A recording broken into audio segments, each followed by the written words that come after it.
कि वो मैप करके ਜਿਹੜੇ ਜਿਹੜੇ ਵੱਡੇ ਡਰੱਗ ਸਮਗਲਰ ਸਪਲਾਇਰ ਹੈਗੇ ਡਿਸਟ੍ਰੀਬਿਊਟਰ ਹੈਗੇ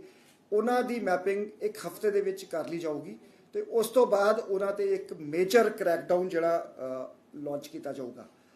ਹੁਣ ਤੱਕ ਜਿਹੜਾ ਸਾਡਾ ਐਕਸ਼ਨ ਹੈਗਾ ਇਸ ਦੇ ਵਿੱਚ ਕਾਫੀ ਸਿਗਨੀਫੀਕੈਂਟ ਜਿਹੜਾ ਹੈਗਾ reduction in street availability of drugs ਪਾਇਆ ਗਿਆ ਹੈਗਾ ਤੇ 1 ਮਾਰਚ ਤੋਂ ਹੁਣ ਤੱਕ 2384 FIRs ਦਰਜ ਹੋ ਗਈਆਂ ਹੈ, 4142 ਲੋਕਾਂ ਨੂੰ ਗ੍ਰਿਫਤਾਰ ਕੀਤਾ ਗਿਆ ਹੈ NDPS ਐਕਟ ਦੇ ਅੰਡਰ ਤੇ 146 ਕਿਲੋ ਹੈਰੋਇਨ ਤੇ ਹੋਰ ਕੰਟਰਾਬੈਂਡਸ ਰਿਕਵਰ ਕੀਤੇ ਗਏ। ਸੋ SSPs ਨੂੰ ਜਿਹੜੀ ਇੰਸਟਰਕਸ਼ਨ ਦਿੱਤੀ ਗਈ ਹੈਗੀ ਉਹਨਾਂ ਨੂੰ ਇੱਕ ਸਮੇਂਬੱਧ ਤਰੀਕੇ ਨਾਲ ਕਿ ਜਿਹੜੇ ਸਟਰੀਟ ਲੈਵਲ ਪੈਡਲਰਸ ਜਾਂ ਸਪਲਾਇਰਸ ਜਿਹੜੇ ਫੜੇ ਗਏ ਹੈਗੇ ਉਹਨਾਂ ਦੀ ਇੰਟਰੋਗੇਸ਼ਨ ਕਰਕੇ ਉਹਨਾਂ ਤੋਂ ਬੈਕਵਰਡ ਲਿੰਕੇਜ ਪਤਾ ਕੀਤੇ ਜਾਣਗੇ ਕਿ ਇਹ ਜਿਹੜਾ ਸਮਾਨ ਡਰੱਗਸ ਜਿਹੜੇ ਤੁਹਾਡੇ ਏਰੀਆ 'ਚ ਆਉਂਦੇ ਸੀਗੇ ਇਹ ਕਿੱਥੋਂ ਆਉਂਦੇ ਸੀ, ਹੂ ਵਾਜ਼ ਦ ਸੋਰਸ ਆਫ ਸਪਲਾਈ, फिर सप्लाई उस तक पहुँच के फिर उस तो फिर दोबारा पहुँच के backward in a very scientific and meticulous manner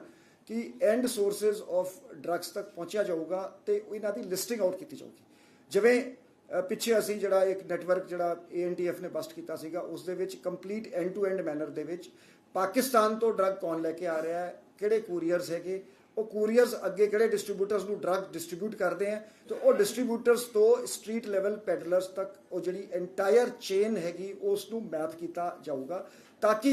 एक ड्रग समगलर्स नूं एक बहुत वड्डी जिहड़ी सट पहुँचा के नैटवर्क नूं ध्वस्त किया जाए। सो वड्डे समगलर्स बिग फिश नूं टारगेट किया जाऊगा तो in a very scientific and analytical data based manner. So इसलिए सारे SSPs ਨੂੰ ਅਤੇ CPs ਨੂੰ ਹਿਦਾਇਤ ਕੀਤੀ ਗਈ ਹੈ ਕਿ ਤੁਸੀਂ ਡਿਸਟ੍ਰਿਕਟ ਵਾਈਜ਼ ਸਪਲਾਇਰ ਲਿਸਟ ਬਣਾਓ ਕਿ ਤੁਹਾਡੇ ਜ਼ਿਲ੍ਹੇ ਦੇ ਵਿੱਚ ਜਿਹੜੀ ਡਰੱਗ ਕਿਸ ਟਾਈਪ ਦਾ ਡਰੱਗ ਹੈਗਾ, ਕਿੱਥੋਂ ਸਪਲਾਈ ਹੋ ਰਿਹਾ ਹੈਗਾ ਤੇ ਕਿਹੜੇ ਬੰਦੇ ਹੈਗੇ, ਉਹਨਾਂ ਨੂੰ ਆਈਡੈਂਟੀਫਾਈ ਕਰਕੇ ਉਹਨਾਂ ਦੇ ਖਿਲਾਫ ਇਫੈਕਟਿਵ ਲੀਗਲ ਐਕਸ਼ਨ ਲਿਆ ਜਾਵੇ। ਇਸ ਦੇ ਵਿੱਚ ਇੰਟਰੋਗੇਸ਼ਨ ਰਿਪੋਰਟਸ ਜਿਹੜੀਆਂ ਹੈਗੀ ਉਸ ਨੂੰ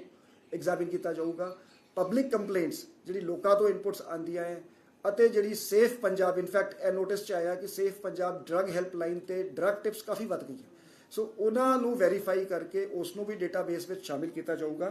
ਤੇ ਜਿਹੜੀ ਇੰਟੈਲੀਜੈਂਸ ਰਿਪੋਰਟਸ ਵੀ ਇਸ ਤੇ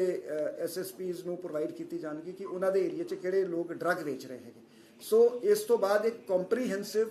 ਡੇਟਾਬੇਸ ਸਾਇੰਟਿਫਿਕ तरीके नाल crackdown on major smugglers is being planned. Punjab सरकार का जो ये युद्ध नशा विरुद्ध अभियान के अंतर्गत एक स्ट्रेटजाइज करके पंजाब पुलिस की तरफ से बड़े ड्रग स्मगलर्स को टारगेट करके एक मेजर कैंपेन उनके अगेंस्ट लॉन्च किया जा रहा है और सभी SSPs और कमिश्नर्स ऑफ पुलिस को हिदायत करी गई है कि ये मैपिंग जो है डिस्ट्रिक्ट वाइज मैपिंग अगले 7 दिनों में वो कंप्लीट कर लेंगे और कंप्लीट करके कॉम्प्रिहेंसिव लिस्ट जो उनके एरिया में जो ड्रग सप्लाई करते हैं वो तैयार करी जा रही हैं, ये सूचियाँ तैयार करी जा रही हैं जिसमें इंटरोगेशन ऑफ अरेस्टेड पेडलर्स एक बहुत इम्पॉर्टेंट सूत्र होगा। जैसे अभी तक इस अभियान में हमें बहुत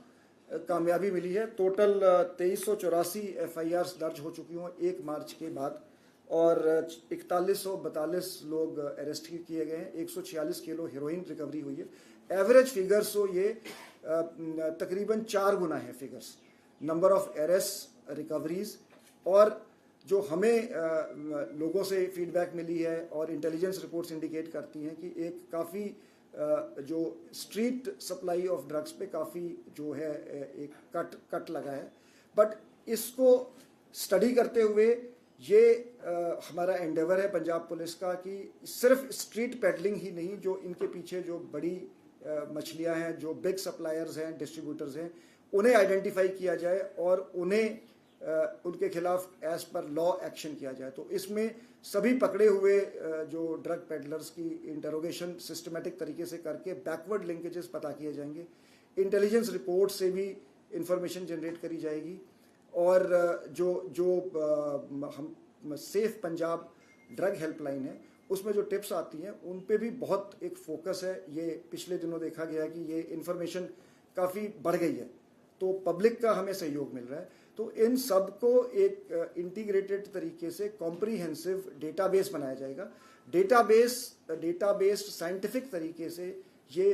SSPs जो इस वक्त ड्रग सप्लायर्स हमारे कौन से हैं, जैसे हाल ही में एक ANTF ने जैसे ड्रग नेटवर्क बस्ट किया था, तो जिसमें पाकिस्तान बेस्ड स्मगलर्स, कौन से कुरियर्स थे जिन्होंने उसे ड्रग को वहाँ से कलेक्ट किया,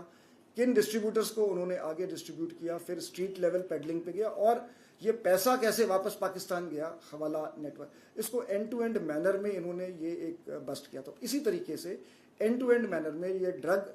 नेटवर्क्स को बस्ट किया जाएगा। कंज्यूमर है क्योंकि अक्सर वो तो आप पीड़ित हो जाएगा।